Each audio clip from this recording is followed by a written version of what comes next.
الكيكة عندي لسه خارجة من الفرن. قد ايه هي طرية وهشة، ما فيهاش فراغات، ناعمة زي ما انت شايفة، وكله في الخلاط. اتمنى تكون الوصفة عجبتك، ولو عجبتك الوصفة ما تنسيش تعملي لي لايك وشير واشتركي في القناة لو لسه ما اشتركتيش. اهلا بيكم في الفيديو ده. ان شاء الله هنعمل فيه كيكة البرتقال، سهلة وبسيطة، من اسهل الكيكات اللي ممكن تعمليها. تعالي نشوف مقاديرنا ايه. معايا 2.5 كوب من الدقيق، عليهم ذرة ملح ومعلقتين كبار من النشا.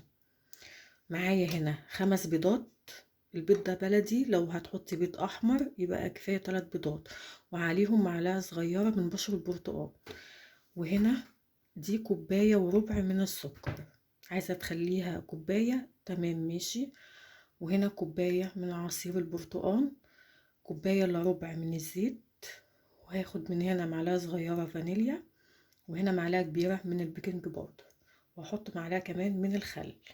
عندي هنا الخلاط، هحط فيه البيض وبشر البرتقال. البيض هنزل بالفانيليا، معلقه صغيره من الفانيليا، هنزل ب1.25 كوب من السكر، ومعلقه كبيره من الخل. هضربهم بقى كويس في الخلاط. كده ضربتهم عندي بالشكل ده. هنزل ب1.25 كوب من الزيت، وكوبايه من عصير البرتقال، واضربهم بقى كويس مع بعض.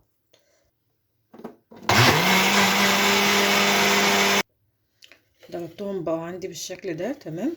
هاخدهم بقى افضيهم في طبق.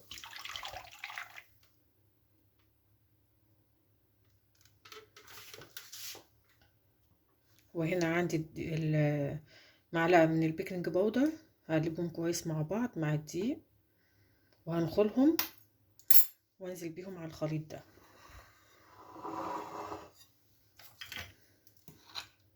ننخلهم كده واحده واحده، هننخل شويه ونقلب. ده اللي بيخلي الكيكه تبقى هشه معانا.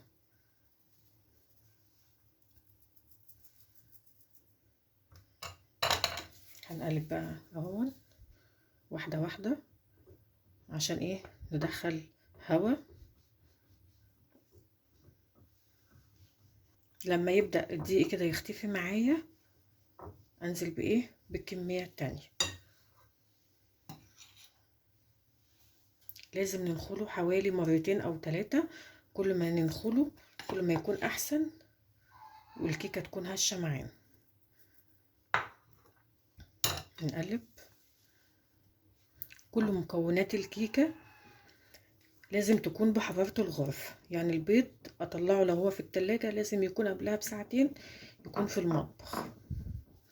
الفرن بقى نشغله امتى؟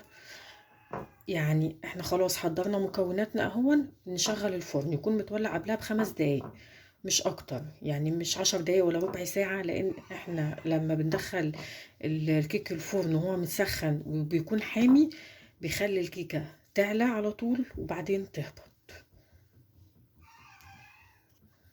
هنزل بقى بالكمية الباقية اهو. لازم ننخلهم كويس طبعا، ونقلب. نقلب الكيك كده من تحت لفوق اهو، ولازم ما تكونش يعني الكلاكات دي ما تكونش فيها.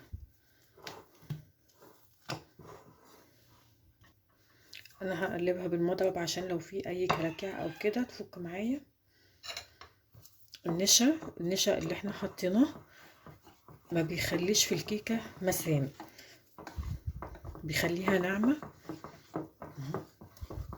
قلبها كويس. قوام الكيكة ما بيكونش، لا بتكون خفيفة ولا بتكون تقيل، عشان تطلع مظبوطة تمام. عندي بقى صينية بطناها بالدقيق. هي كده اتخلطت معايا كويس، بس انا حاسه ان هي ممكن ايه تكون تقيله، فهديها ايه معلقتين من اللبن. انت لو عايزاها يعني، انت بقى هي قدامك شايفه هي عامله ازاي، بس انا ايه هحط لها معلقتين من اللبن عشان تبقى ايه يعني سايله اكتر، ما تبقاش تقيله.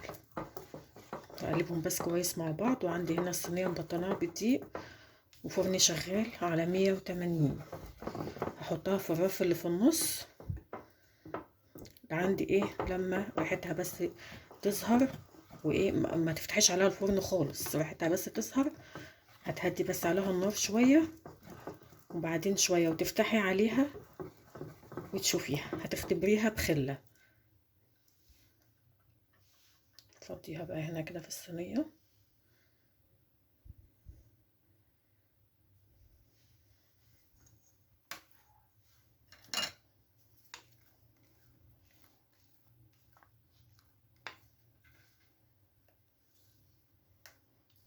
تمام.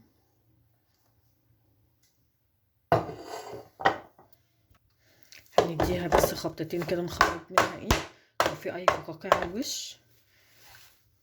هنمسح الحروف بتاعتها بتاعت الصينيه، ندخلها بقى الفرن. ما نفتحش عليها خالص الا لما ايه تستوي عشان ما تهبطش معانا. هتقرب تستوي هنختبرها بخله وهنشوفها.